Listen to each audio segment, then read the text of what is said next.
Tell me about your story. All right, I say slavery, and you say, oh yeah, that was back, what, 1800s? We ended that with the Civil War, Emancipation Proclamation, Lincoln, all that stuff. Do you know that human slavery continues today? In fact, human trafficking, which is modern-day slavery, is the second largest illegal criminal operation in the world, behind only drugs. And you say, okay, that's someplace on the other side of the world, right? Actually, it's right here in our area, Toledo. And this is not new, has been identified as a hotbed of human trafficking for the sex trade. The most recent studies would indicate that over 1,000 kids, and they are kids, are trafficked into the sex trade every year right here in Ohio. 12 to 17 years old, the average age of entry into the sex trade is 14 years old. You're going to say, all right, these are those kids over there, the wrong side of the tracks kids.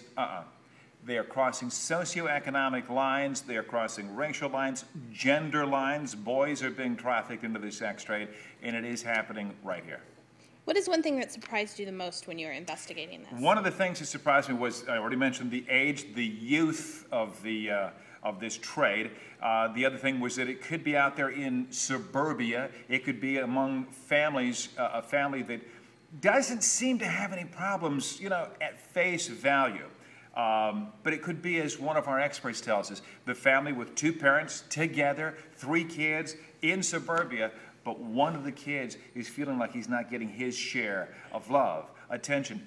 That child is vulnerable because somebody out there, the trafficker, will give them that love and attention just to reel them in. I was also interested to find out, well, how are these kids ever attracted to this tawdry business? Well, it isn't some seedy guy, not to start with, some seedy guy trying to chase your kid down on a dark street corner. It happens at places where you think your kids are going to be safe. You drop them off at the mall, and they're approached by somebody their own age, 14 years old, a 16-year-old boy, maybe even a woman. You know, a mom-appearing kind of person. Hey, you want to hang with us? We're going to go over and do that. We'll pay for it. And all of a sudden, the teenager has what they want, a network of friends. People are buying them stuff. They're getting clothing. They're getting jewelry. They're having a great time. They don't see what's coming next. And when does your story air? Our story is going to air tonight at 11 o'clock, and I certainly hope you tune in. I learned a lot. I think you will, too.